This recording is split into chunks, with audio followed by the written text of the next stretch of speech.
United Lutheran Seminary presents the Seminary Explores podcast, conversations on faith, art, people, politics, theology, life, and more, with voices from around the corner and around the globe.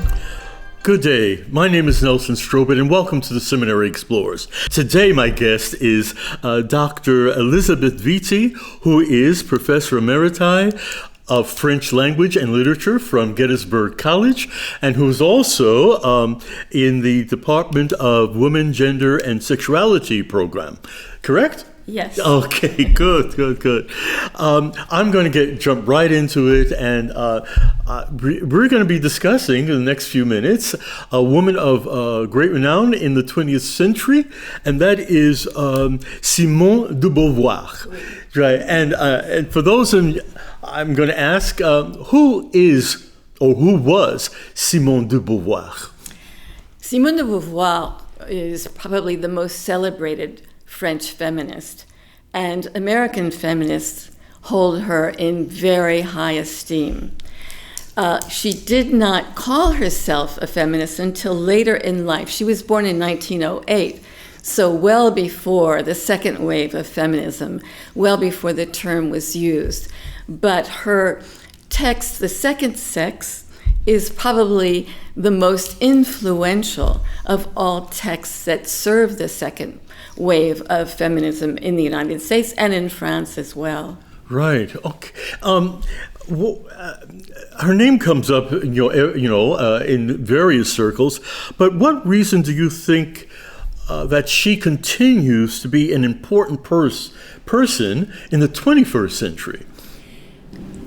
When we think about gender, which is a phenomenon that we all have been talking about very recently and for many, many years now, gender, the notion of gender, begins with Simone de Beauvoir. Her famous statement, "One is not born a woman, one becomes one," is really at the origin of gender. In other words, she makes it clear that femininity is a social construct, just as masculinity would be a social construct. So just for that notion alone, the idea that gender is different from biology, right, is crucial. As far as the 21st century is concerned, the title, The Second Sex, is particularly interesting in French, in that in French the title is Le Deuxième Sexe. It's not Le Second Sexe. And the reason is there is a difference in French between the use of deuxième and second. With second, it means that there's only two of something. Right. That's why we prefer to refer to La Seconde Guerre mondiale. We hope there's not going to be a third world war. With deuxième, there's a troisième, a quatrième, there could be a third, fourth, fifth. And so she opens the notion of multiple sexes. There's not just male and female. Perhaps there is something else which opens us to the 21st century phenomenon of transgender, the difference between cisgender, etc. So she has marked both the 20th and the 21st century. Yeah, and certainly that is, as you said, that is part of our news conversation today, and will continue for quite a while as states and school systems and government agencies and private agencies deal with the notion of gender.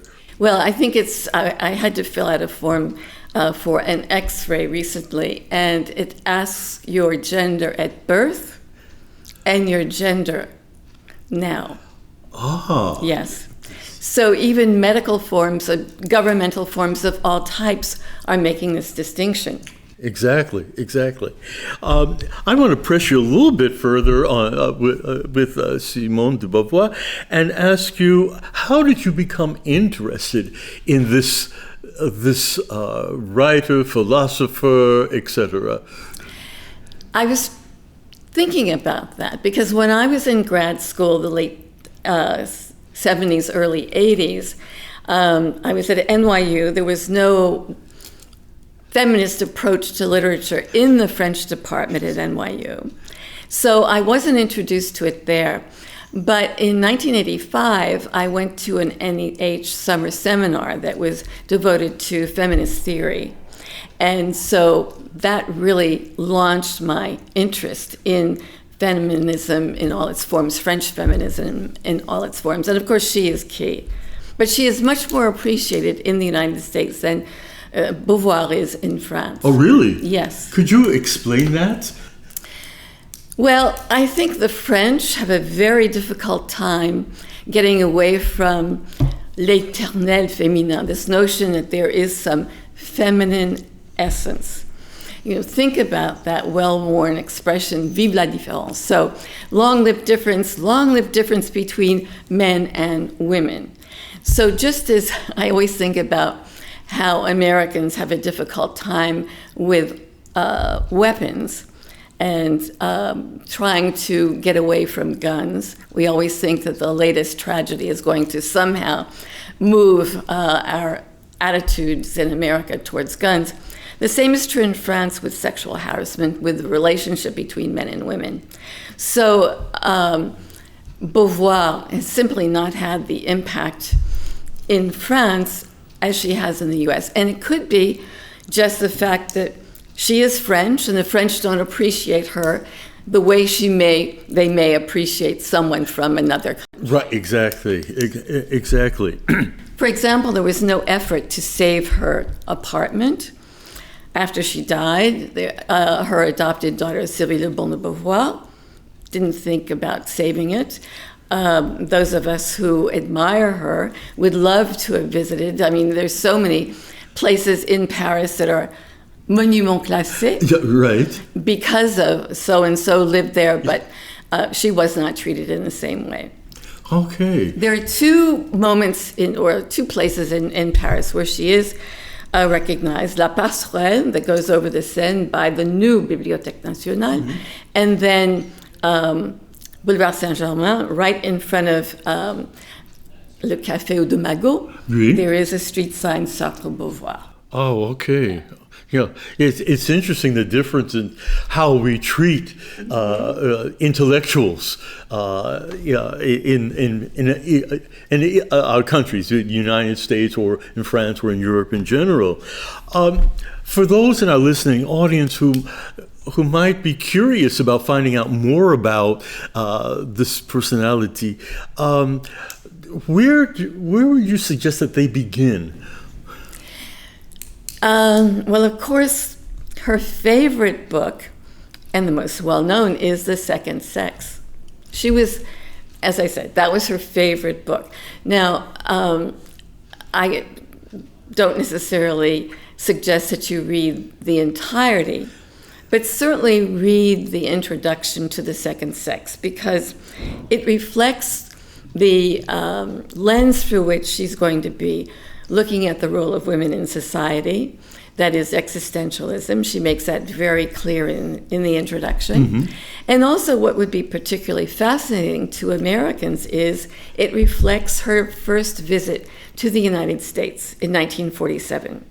So in the introduction to The Second Sex, she frequently refers to African Americans, but she refers to them as Negroes, which was the word used at the time, and also Jews, because Nelson Algren, Jewish writer, was her lover.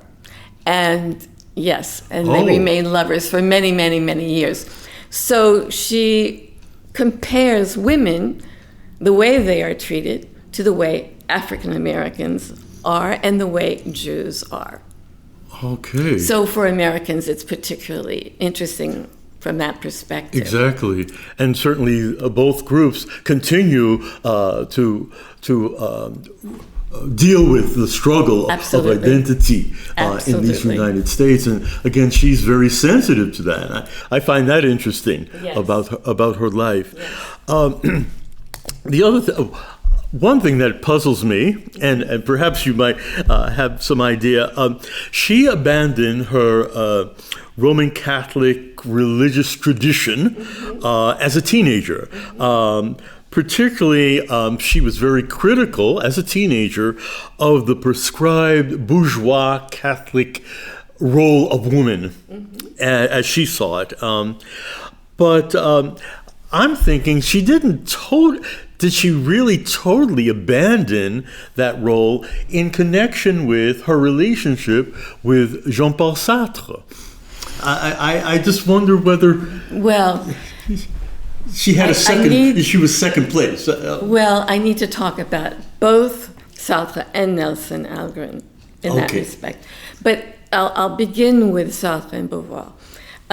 First of all, she said as a teenager, she did not want to live her life with a particular code in mind except her own. So she said she would not follow the church, she would never marry, nor would she ever have a child. And actually, Sartre did at one point ask her to marry him. And he did, but she thought it was just for form, and she refused it. But when she first met him, she said, for the first time, I have met somebody who is more intelligent than I am. Yes. Wow. Yes. Okay. Yes.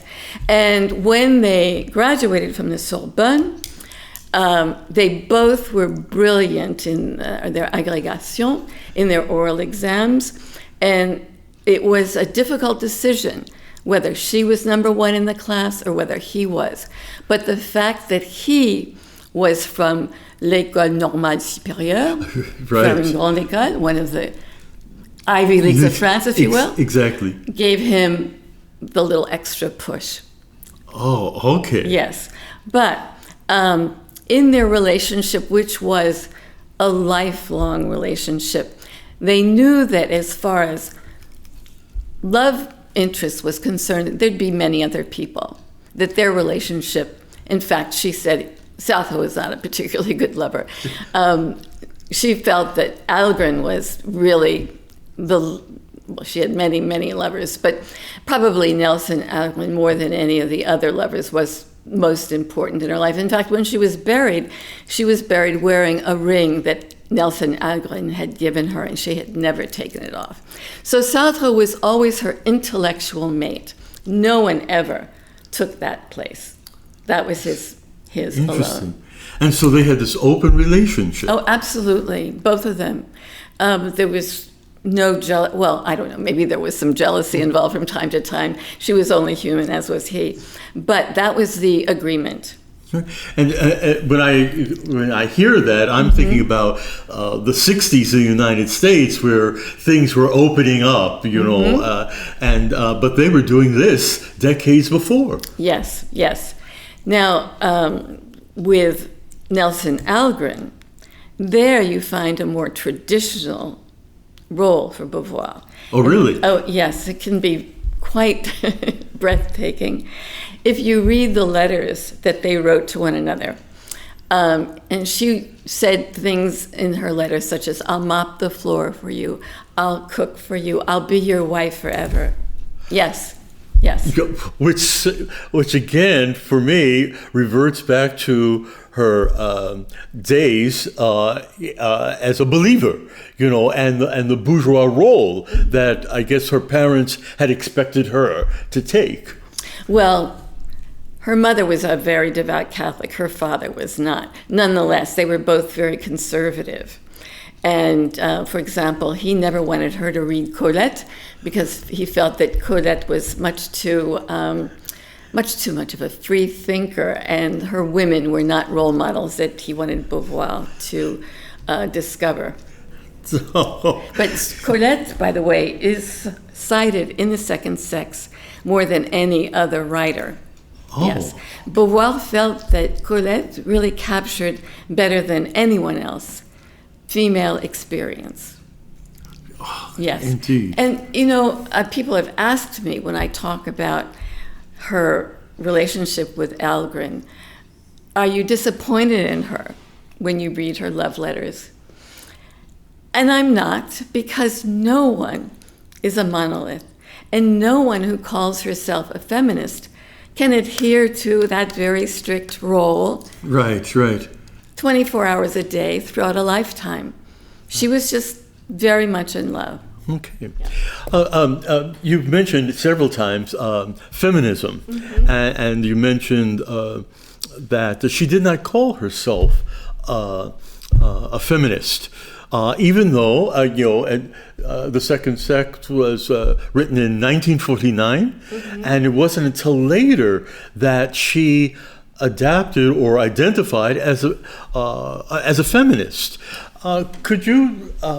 What do you make of that and this transition?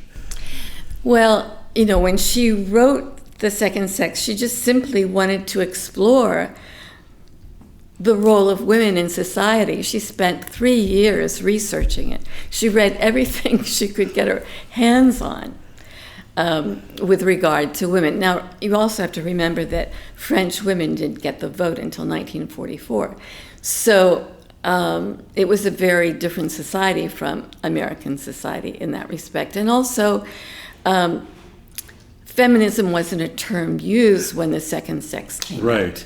So it wasn't until her role as activist that she began to use that role, because she clearly knew that she was part of the feminist movement. So she signed a manifesto saying that she had had an abortion when French women were protesting to get legal abortion in France, which they did in 1975. They were also protesting for birth control, because they didn't have access to birth control until 1967.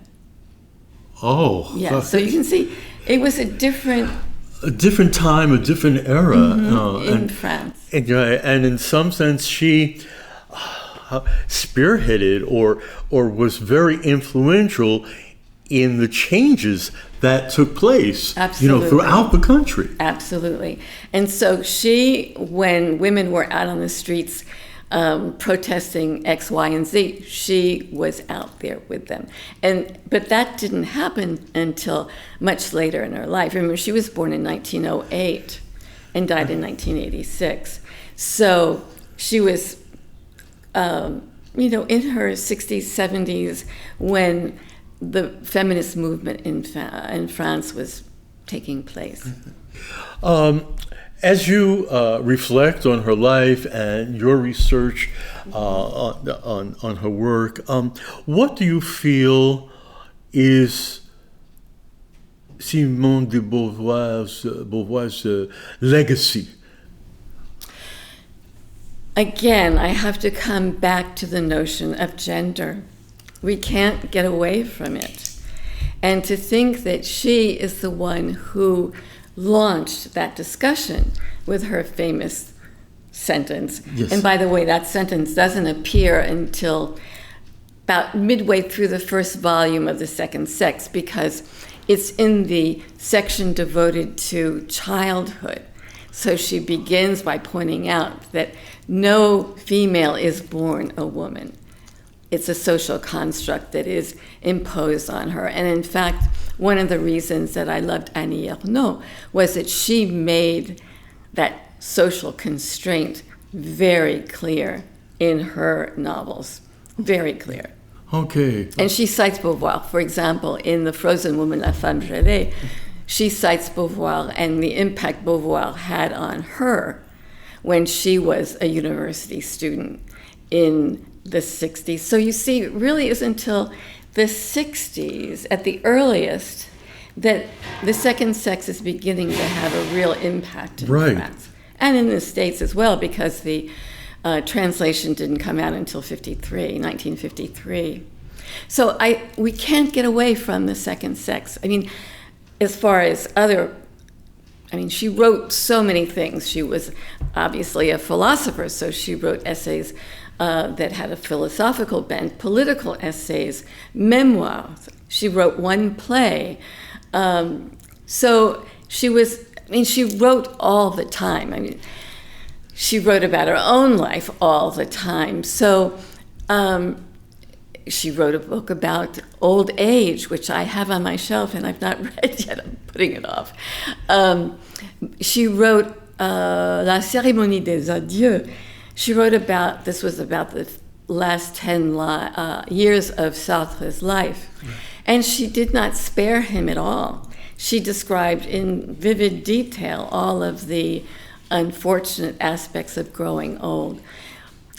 She was a wonderful novelist. I mean, She Came to Stay is the English translation of L'Invité, a novel in which she discusses the relationship that she and Sartre had with their students. They would always choose a female student to be part of their relationship, and it was called Le Trio, the trio. Oh, okay. The novel that won the French equivalent of the Pulitzer, the Goncourt, she won that for The Mandarins, which is a roman à clé about her relationship with Sartre and Albert Camus, and Nelson Algren as well. Okay. So, in some sense, she is a universal woman and represents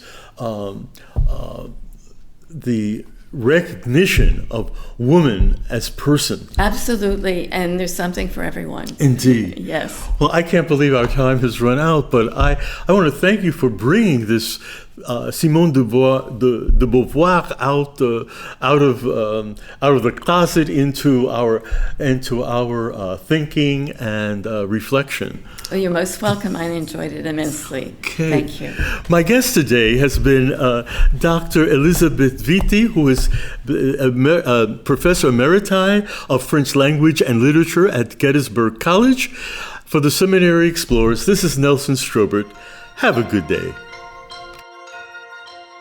You have been listening to The Seminary Explorers, a production of United Lutheran Seminary with campuses in Gettysburg, Pennsylvania, and Philadelphia, Pennsylvania.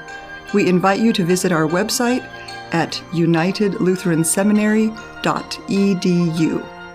All opinions expressed on this program are not necessarily those of United Lutheran Seminary or the Evangelical Lutheran Church in America.